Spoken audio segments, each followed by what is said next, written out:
자, 반갑습니다. 한국공인회계사 지한송 회계사입니다.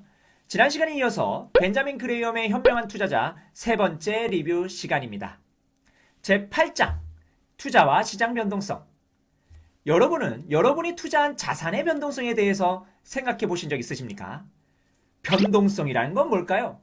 그 자산의 가격이 움직이는 정도를 의미합니다. 안전한 자산은 수익률이 상승할 때 조금 상승하지만 그만큼 하락할 때도 조금 하락합니다. 위험한 자산은 수익률이 상승할 때는 많이 상승하지만 그만큼 하락할 때도 많이 하락하고요. 벤자민 그레이엄은 이런 가격 변동성을 잘 알고 투자를 해야 한다고 말합니다. 주식 투자에 대한 이야기를 먼저 하는데 가격 변동성에서 오는 주식 투자 수익 기회로 크게 두 가지를 말합니다. 시점 선택 타이밍, 그리고 가격 선택 프라이싱입니다. 시점 선택이라는 건 뭐냐면 주가의 상승을 예측해서 주식을 매수하는 방식을 말하고요. 가격 선택은 주가의 적정 가격보다 낮을 때 주식을 매수하는 방식을 말합니다. 현명한 투자자는 가격 선택만으로도 만족스러운 실적을 얻을 수 있다고 벤자민은 말합니다. 시점 선택, 타이밍에 매몰되면 투기꾼으로 전락할 우려가 있다고 조언하고요. 자, 그러면 가격을 예측하는 노력을 기울였다고 칩시다. 그런데 일반 투자자는 주가 예측에 노력을 기울여도 가격 변동성을 제대로 이용할 수 없다고 벤자민은 말합니다. 게다가 가격 변동성이 발생한 다음에도 제대로 이용할 수 없다고 하고요. 예를 들어서 주가가 폭락한 다음에 매수하고 폭등한 다음에 매도하는 방법인데요. 주가의 패턴은 실제로 이렇게 단순하지 않기 때문에 어떤 규칙을 가지고 혹은 공식을 가지고 투자하는 것은 성공하지 못한다는 것입니다. 어떤 규칙이나 공식이 인기를 끌 시점에는 그 효과가 사라진다는 것이죠. 아니, 그러면 도대체 뭘 해야 되냐? 공격적 투자자야 가격 선택을 어느 정도 활용할 수 있습니다만 벤자민 그레이엄은 투자 비중에 대한 조정을 강조합니다. 즉, 주식과 채권의 비중을 조정하는 것이 심리적으로 안정된 영향을 준다는 거예요. 그리고 주식을 선정한다고 해도 주가가 유형자산 가치에서 크게 벗어나지 않는 주식을 선정하는 편이 좋다고 말합니다. 주가가 변동하더라도 유형자산 가치라는 안정적인 기준이 있기 때문에 변동성에 초연해질 수 있다고 합니다. 회계상 장부 금액이 변동성을 관리하는 하나의 투자의 기준이 될 수 있다는 거예요. 채권에 대한 이야기도 하는데요. 채권도 마찬가지입니다.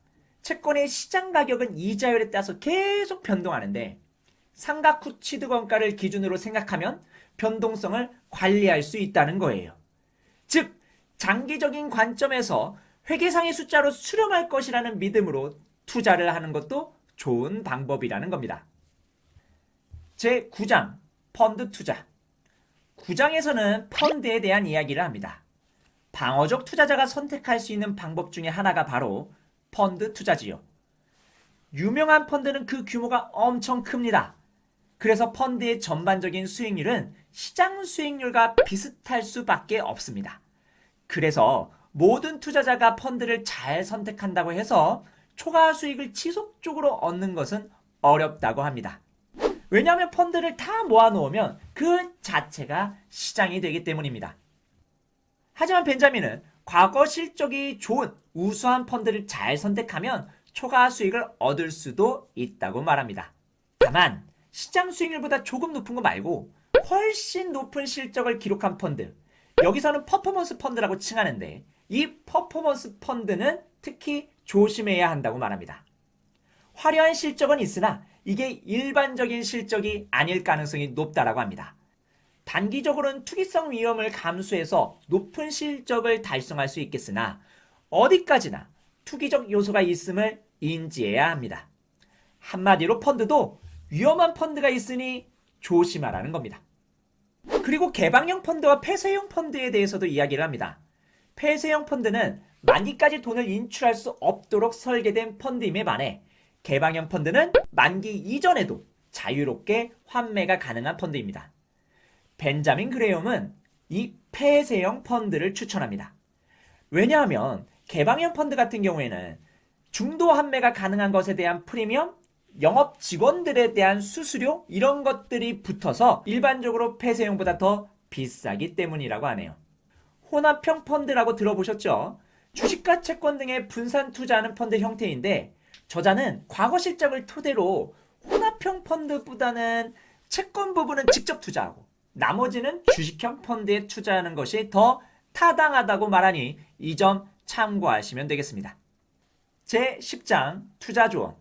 이 장은 사람들이 얻는 투자 조언 방식에 대해서 이야기를 합니다.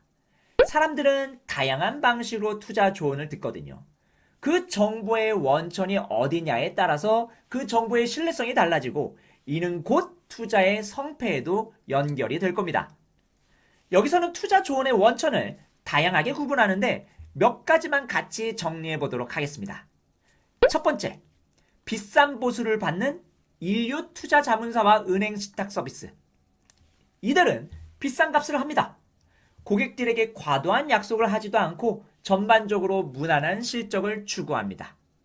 주가 등락을 이용한 매매 차익 시도 이런 거는 거의 하지 않을 거라고 벤자민은 말하고요. 두 번째는 증권회사입니다.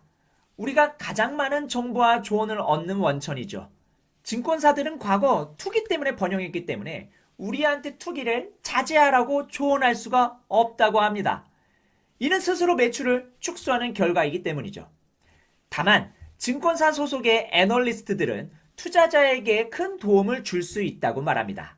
애널리스트들은 충분히 교육받았고 이를 통해서 온갖 자산의 안정성, 매력도, 내재 가치 등에 대해서 전문가적인 의견을 제시할 수 있거든요. 여러분 CFA라는 자격증 들어보셨죠? 이것도 일종의 시험인데 저자는 이게 애널리스트의 수준을 향상시키는 데 큰 기여를 했다고도 하니까 나중에 혹시나 투자 자문을 받을 때 그 자문사 직원이 이 CFA 자격증을 가지고 있는지 한번 확인해 보시는 것도 좋을 것 같습니다. 세 번째는 다른 기타 조언자들입니다. 은행 직원 같은 경우는 증권 전문가는 아니지만 되게 노련하고 보수적이므로 보수적인 투자자들은 은행 직원의 조언도 유용할 수 있다고 하고요. 친척이나 친구에게 투자 조언을 받는 이 오랜 관습은 더 이상 안 해야 된다고 합니다. 저자는 이렇게 표현합니다. 친척이나 친구의 조언에 의지하는 것은 맹인이 맹인에게 의지하는 것과 다르지 않다고요. 본인만의 투자 철학이 있어야 하고 끊임없이 공부를 해야 합니다.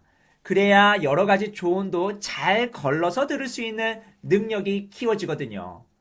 제 리뷰를 보는 것만으로도 큰 공부가 될 거라고 생각됩니다.